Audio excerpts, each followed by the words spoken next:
नमस्ते, नमस्कार सभी हमारे साथियों को।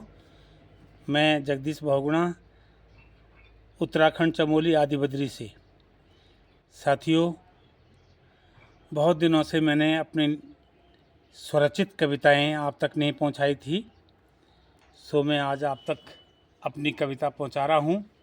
आज की मेरी कविता का ऐसा मेरा अनुभव है कि उत्तराखंड में अब गर्मियां शुरू हो गई है, जगह जगह अग्नि शुरू हो जाएगी, जंगल जल जाएंगे, जिसमें पशु पक्षी, बाघ, भालू, चिड़िया किस प्रकार से वो दुखी हो जाते हैं, सभी बनचर। उस पर मेरी एक छोटी सी कविता है। आशा करता हूँ कि आपको ये पसंद आएगी और इसमें आप अपने कमेंट्स, लाइक और शेयर करेंगे। तो मेरी ये कविता है आज वनाग्नि की बाढ़। ये शीर्षक है साथियों, वनाग्नि की बाढ़। तो इसमें ये लिखा गया, ये बताया है मैंने कि छोटी चिंगारी एक धुएं के साथ बढ़ रही थी। छोटी चिंगारी एक धुएं के साथ बढ़ रही थी, कभी धीमी कभी तेज जलने की आवाज़ आ रही थी। कभी धीमी कभी तेज जलने की आवाज़ आ रही थी। छोटी लपटें सिर उठाकर बड़ी लपटें बन रही थी। छोटी लपटें सिर उठाकर बड़ी लपटें बन रही थी। कभी तेज रोशनी कभी धुएं का अंबार माला सी गुथ रही थी। कभी तेज रोशनी कभी धुएं का अंबार माला सी गुथ रही थी। चिड़ियों का क्रदन, मृगों का रुदन तेज होने लगा था। चिड़ियों का क्रदन, मृगों का रुदन तेज होने लगा। तिनके तिनके से बना चिड़ियों का घर अब शांत होने लगा। जल गए खग शिशु, जल गए खग शिशु, मृगों का चित्कार होने लगा। कयामत ये कैसी आई, धू धू कर जलने लगा। कयामत ये कैसी आई, धू धू का घर घर जलने लगा।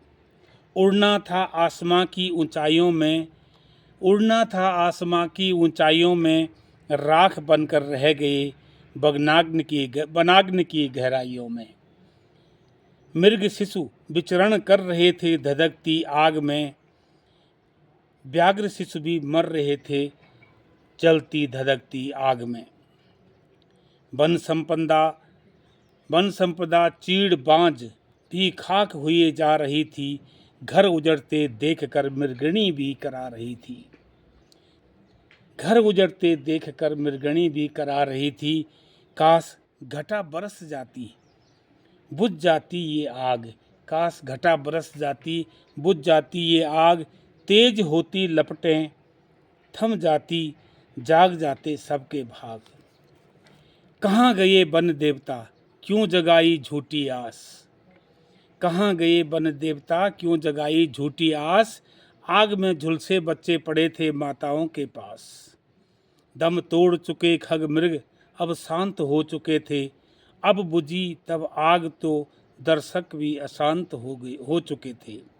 अब बुझी आग तो दर्शक भी अशांत हो चुके थे। धिक्कार उनको जो तमाशा बन रहे हैं, धिक्कार उनको जो तमाशा बन रहे हैं। अपराधी बनकर भी बेतहाशा तन रहे हैं। अपराधी बनकर भी बेतहाशा तन रहे हैं। कलियां फूट जाएगी फिर जंगल भी उग जाएगा। कलियां फूट जाएगी फिर जंगल भी उग जाएगा। श्रावण बरसेगा फिर चिड़ियों का टोला आएगा। श्रावण बरसेगा फिर चिड़ियों का टोला आएगा। मृग भी छलांगे लगाएंगे, बाघ भी दहाड़ेंगे। जो चल गए उनका क्या, जो चल गए उनका क्या। नए माली संभालेंगे, नए माली संभालेंगे। जीवन भी तो वनाग्नि है, जीवन भी तो वनाग्नि है। लपटें इसमें भी उठती हैं। आज नया तो कल पुराना ऐसे उम्र घटती है। आज नया तो कल पुराना ऐसे उम्र घटती है। तू ही बनाए तू ही बिगाड़े, तेरी प्रकृति तेरा रोष। तू ही बनाए तू ही बिगाड़े, तेरी प्रकृति तेरा रोष। तू सुमति दे तू कुमति दे, मानव का है ये कैसा दोष। तू सुमति दे तू कुमति दे, मानव का है ये कैसा दोष। होनी होती रहती है, होनी होती रहती है, अनहोनी को भी टालेगा तू।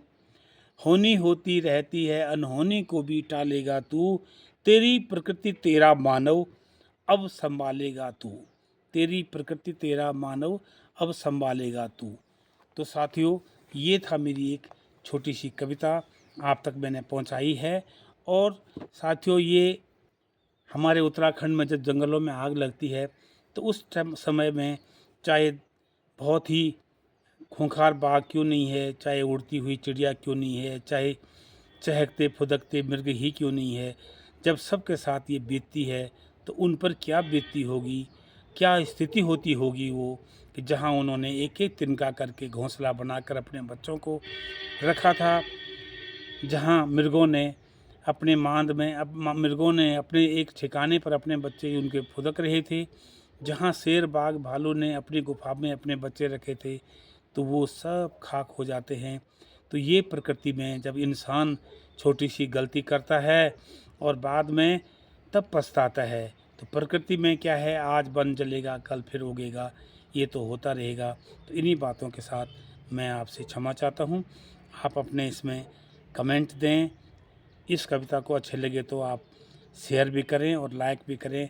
धन्यवाद साथियों।